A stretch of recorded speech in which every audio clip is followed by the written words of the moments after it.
Selanjutnya 7 menit juga kepada Al-Ustadz Haji Ibrahim Ibn Abdul Karim.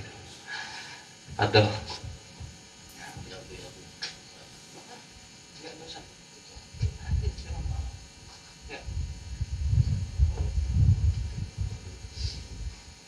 Assalamualaikum warahmatullahi wabarakatuh.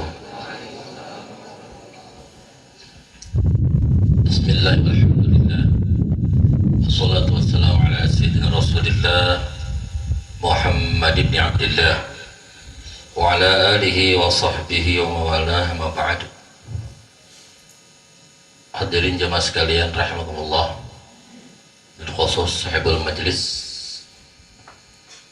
Guru Hasbi ya Haji Hasbi Allah, dan juga guru kita untuk kita yang baru saja memberikan pencerahan kepada kita, memberikan tausiah kepada kita, yang mudah-mudahan kita semua senantiasa berada dalam lindungan Allah Subhanahu wa Ta'ala. Amin ya Rabbal Alamin.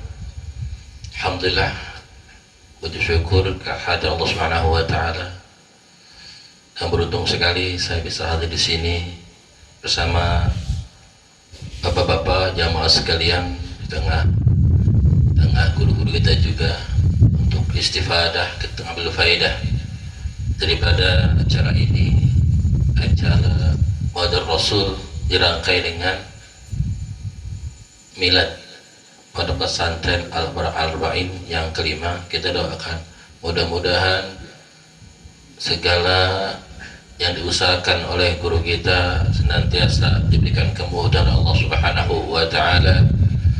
Mereka-mereka yang berada di sini diberikan ilmu yang manfaat, diberikan satu kesabaran untuk menuntut ilmu sehingga bisa mendatangkan keberkahan pada hidup mereka fi dini wa dunya wal akhirah.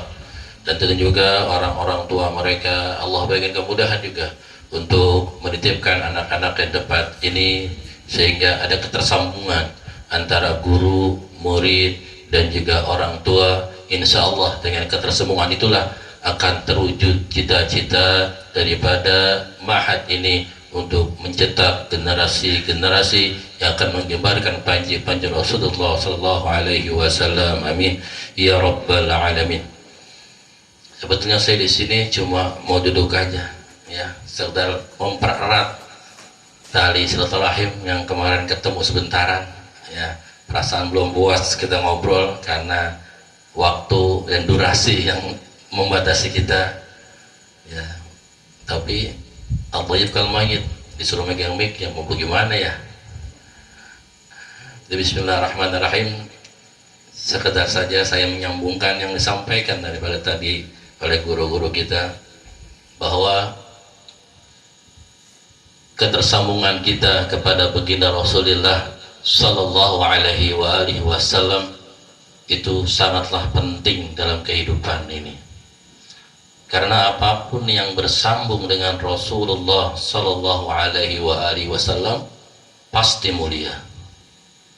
Kenapa bukan mulia? Karena di situ dilahirkannya Rasulullah Sallallahu Alaihi Wasallam.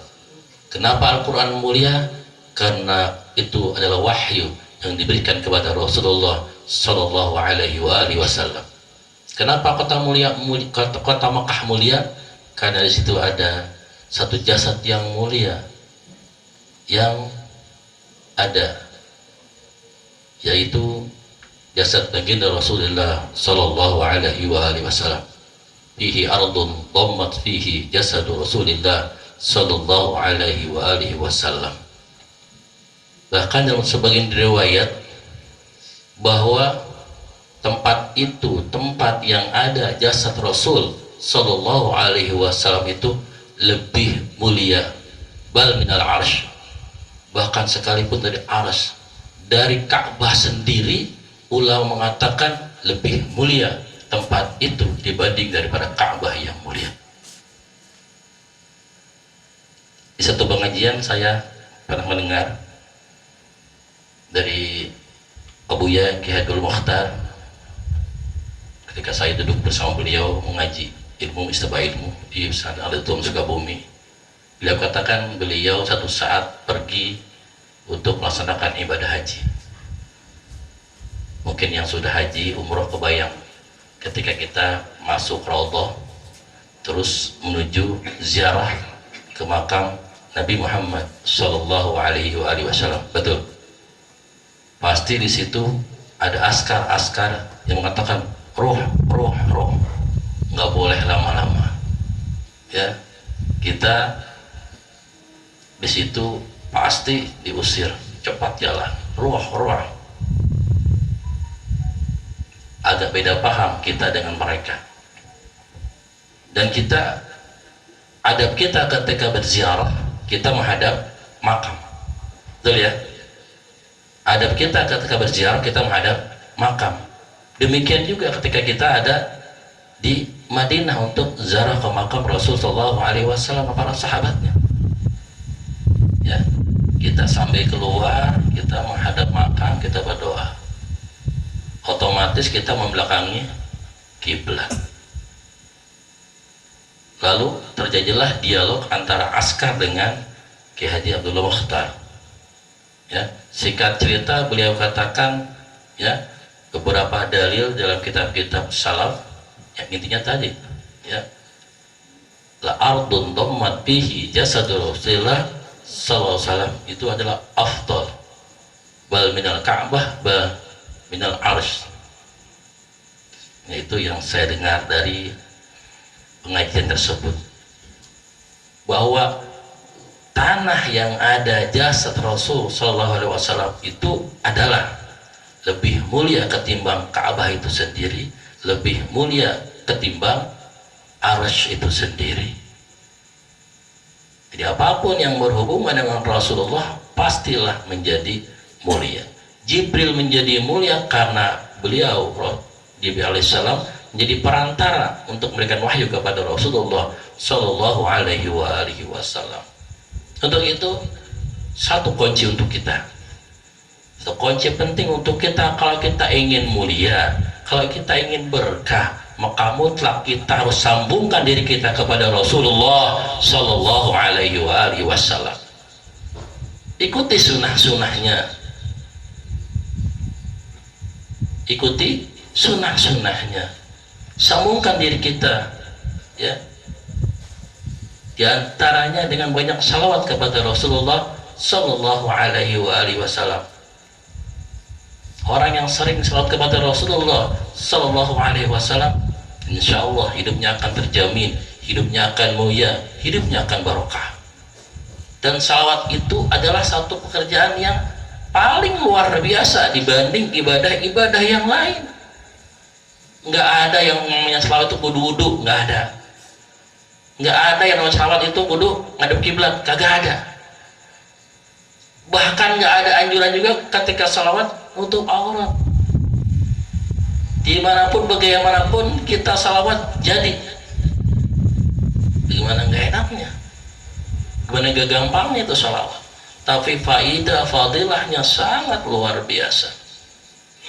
Bahkan itu satu ibadah yang tidak hanya dilakukan oleh umat Nabi Muhammad Sallallahu Alaihi Wasallam, bahkan juga dalam keterangannya dalam Al-Quran dikatakan innallaha wa malaikatahu yusalluna 'alan nabi.